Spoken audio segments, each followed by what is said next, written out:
Okay, one of the most interesting wheels I've seen, not just this year, but recently. I'm here with Niels Heusinkveld. You are Heusinkveld, right? And you are critical to the... Heusinkveld, yeah. Heusinkveld. That's the only reason we chose, my grandparents chose his name, is it would be difficult for foreigners 100 years later. You could always say it. You got a 7 out of 10 there. So tell me again? Heusinkveld. Heusinkveld. It's really difficult, but okay, 7.5 out of 10. It's pretty good. I think after a few beers, I might get it a bit better, maybe. Yeah, there's a peak though, and after some point it will get worse again with alcohol, but let's not talk about that. Okay, so on the wheel, like I said, one of the most interesting designs I've seen, which I love, because I feel that there's lots of wheels that kind of look the same, and I'm not experienced enough to really know the differences, but they kind of look the same. Yeah. But this one looks differently. People have said it looks like two joysticks or two. Yeah. Was that? Explain to me what was the idea behind it. So if you're very, very old, which you are not, I think, there was a CH Flight Stick Pro in the 90s, and a lot of joysticks indeed, they have buttons on top of the thumbs. Okay. And we thought, why don't steering wheels have more buttons there? Yeah. Because there are so many options in iRacing, how many menus and things and adjustments you have. So having more buttons accessible without having to let go of the wheel. Yeah. And we have this little divot here. Oh, okay. Oh, so you can feel the So middle. you know where you are relative to them, Yeah. even if there's intense action going on. Yeah. By the way, the look of the buttons is not final. Okay. Yeah. Everything is final except they look a bit cheap. Yeah. We feel too. They should have a better finish and a better look. So the print and stuff isn't good. But So was that the initial thing? Was like, how can we get more buttons in thumb reach? so I looked at the thing. Okay, everything has to be in reach. Yeah. So you can side swipe. These are rubber coated. Yeah. So you don't have to take your hand off. Yeah. So joystick, even you can operate that. As much of the stuff within reach as possible. Yeah. Also the flippers are push pull. Yeah.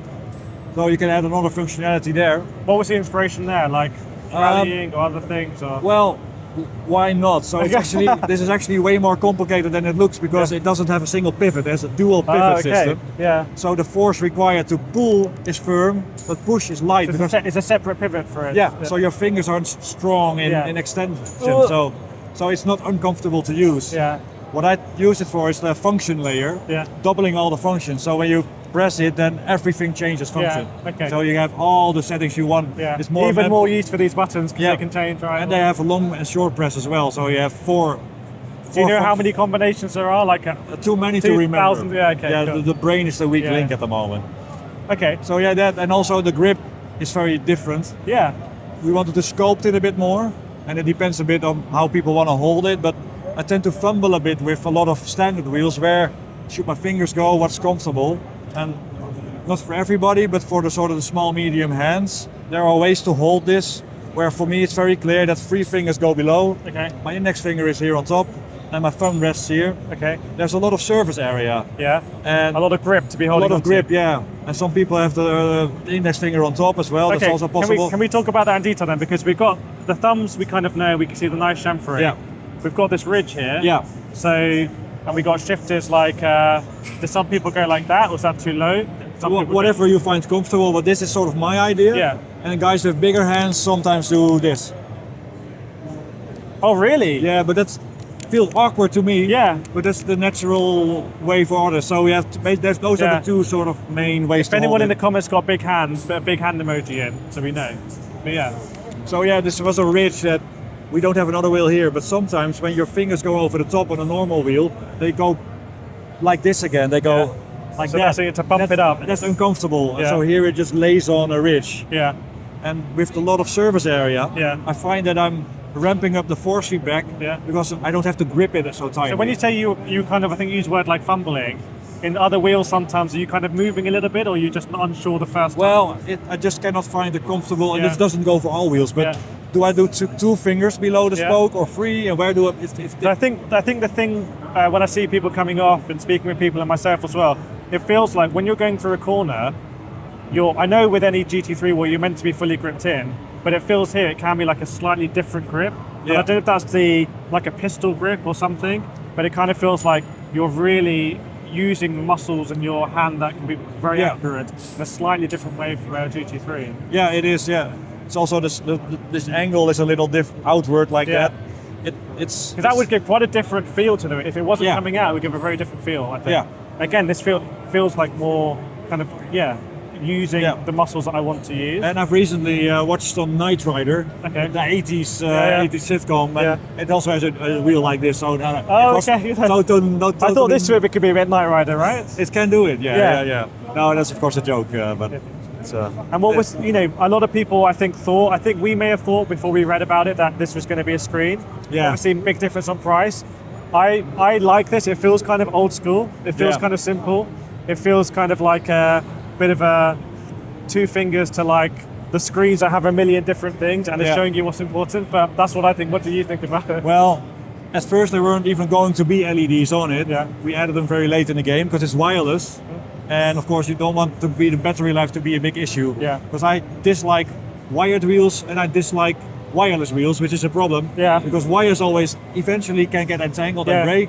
And we've had some wireless wheels where the battery runs dry and you pick the wheel, one of the wheels, it's empty. Yeah. So we had to find a balance there. And the LEDs, they turn off at a low battery and then you can still do a solo 24-hour race. So battery life. It's like a low range mode, like you can still race and shift and everything. Maybe no lights, but at least it won't leave you stranded. But the screen, it's two things. It's power consumption, and we already had like a million things in feature creep. But for the future, it's not something. It looks different. I think it's very recognizable. Since there is such a gap here, if you have a dash-mounted wheel, you can easily see it over the top. It reminds me of like the Williams, exactly. That was part of the thing we went for. I really like this because I feel like I'm not going to be staring at this. Yeah. Like with tiny things, I'm going to be racing. I'm going to be looking up there. Maybe I've got a DD behind, but I'm going to be locked in. Yeah. So that's my. Did you see there's also adjustable pedal shifters? No Allen keys required. No, 3 positions. Yeah, you can pull them out. Oh, okay. Oh, nice. So I'm not going to be scratching any magnets from my Allen keys. Yeah, and you can also get the magnets out. Now there's 3 magnets in there, so this is the tightest, but you can make it lighter by taking them out. Okay. It's quite a bit of adjustability. And just simple things like the rounded corners of the shift pedals. Yeah. A lot of them are sharp, and this feels a bit... Especially the carbon ones. Yeah. But this just feels a bit... So we try to do all sorts of small ergonomic things there. So let me know about manufacturing and things like that. We know it's difficult at the moment with tariffs and prices going up. Yeah. Kind of what are you thinking in terms of price this and manufacture when it comes onto the market? The only thing, like I said, are these buttons. They don't look attractive enough. Yeah.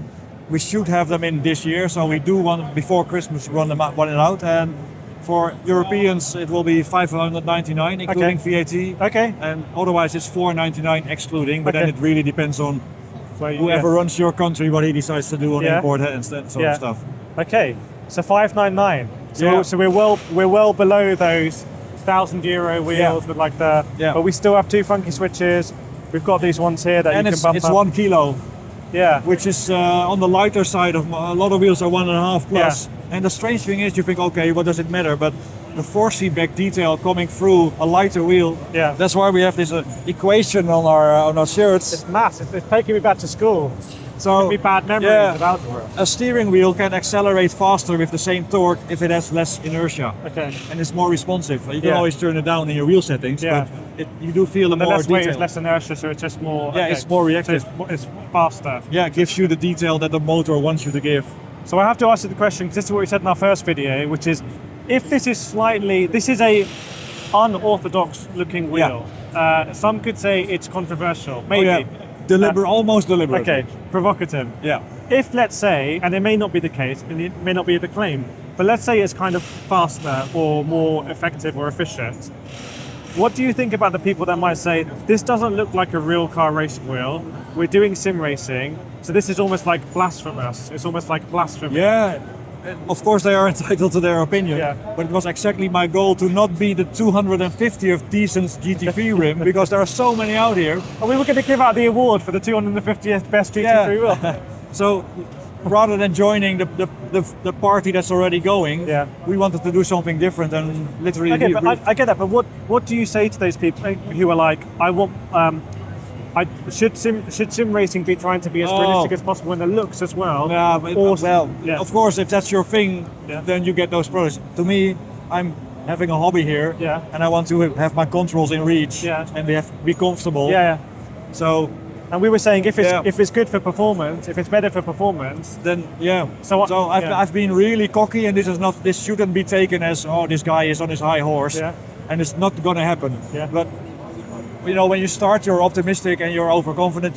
What if? And it's not going to happen. And don't take this the wrong way. Yeah. What if we make something different, and in 5 years, somebody with a real racing car developing a new race car, you know what? I'm going to copy elements of this. Yeah. Rather, why would sim racing copy reality? Yeah. Why would there not be innovation in sim racing that makes it way to real racing? I think Again, I'm not on my high horse, but But I can say, I think that's like the counter, which is like, well, hang on. And this is something I want to speak to you about. I think we're at the end of the day, the last day of the expo. Yeah, we're all really tired and like our brains are like, Yeah.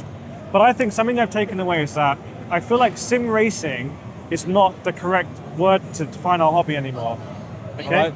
Because I feel like on sim racing, you have a massive spectrum of people and desires. Yeah. All the way from like, I want to be as fast as possible in the sim from a gamification aspect, represented probably by esports and that way. And on the other end, I want to be fully immersed. I want to have an emotional experience. Yeah. It doesn't matter to me about whether I'm doing a shortcut here to get. And I feel like sim racing, you don't know who you're speaking to. Yeah. And I feel like someone who's on that side of the immersion probably is not your target market for this. Yeah. But someone who wants to be fast, comfortable, quick, engaged, in control of their sim, I imagine maybe more, but that's my... And also maybe curious, hey, something different. Yeah. So we wanted to be one of the only ones that stand out. Yeah. And then we hope that there are enough people interested in it. Yeah. And we will see. It's a big risk. It's a very complicated product to make. All the wireless, the manufacturing technique, the materials, everything was new to us. Yeah. And we just kept adding on, we've never done this before, let's do it. So we're glad that it's almost done. And now it's just hoping that the reception has been good. People, they first is like, huh? And then you see their face. You see their face change. I think not for everybody, but for. I think the reception has been good. I wonder if that's a little bit because people's expectations are, I don't know what to expect. And it's better, but it's been good. And this is the final question, and I think the pricing is fantastic. I think it's going to be a great seller. The other thing that I've been thinking about at the expo is kind of the similarity we talk about, but also maybe like, let's be honest, like the copying, right? Yeah. And speaking with Heusinkveld, is that better? No, sorry. Okay, worse. You just went from a 7.5 to a 4.5. I'm afraid. Yeah, sorry. Yeah, but with the pedals, we see. I will use the word like copying, inspiration, whatever. And how would you feel if next year you come here and you see there's another brand and it's not the same quality of materials, it doesn't achieve the same thing, but it kind of looks similar? How would you feel about that? Yeah, that's tricky. It's a very tricky question. You actually don't need to answer it. I do not have the ability to design something that already exists. Okay. I would not do it. Yeah, you'd be too because boring. I'm an engineer, and I rather have a worse solution that is mine than a better solution that I've copied. Yeah. But that is not the mindset of everybody. Yeah. And sometimes it's a bit of a gray area, and sometimes there are literal pedals available that I cannot see the difference between ours. Yeah. I would not do that, but it's also the reality. And this market is no longer tiny. Yeah. That if somebody is inspired by this, they might. It's our job to. We have I think a good name. We are very nice guys. We've had a lot of fun here, and we have a good reputation with support. We're genuine sim racers. All we have to do is hope that enough people see that the quality and the passion that goes into it makes it worthwhile. Yeah. But also, it's something you cannot see here is the testing that we do. Yeah. With pedals as well, like 1 million cycles, and it still works. Before you sell it, you've done all that testing. And you cannot really see that from a picture. Yeah. So you don't know what the others do. Maybe they tested 2 million times and they're even better, but it's hard to say. So I hope that our reputation means that enough people decide, well, these are the OGs. Yeah. To use like a term that is I'm too old for, but doesn't matter.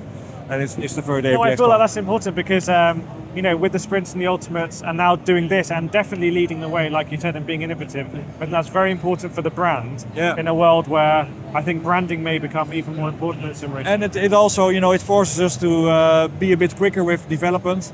Of course, we're always doing things and we have things on the back burner, but if this works, it also motivates us, okay, doing something different that is with reason works, let's do cool I new guess that's things. the competition aspect. Just be ahead of everybody by introducing new things every now and then. Well, that's something we have to work on and improve that speed of development. Yeah. Well, it's been great to meet you, Niels. Yeah, Chat all likewise. about the industry. Yeah. And very excited for this to hit the market and to see people using it and see people's opinions when they get it hands on. Yeah, So, me too. yeah, let's see. Thanks.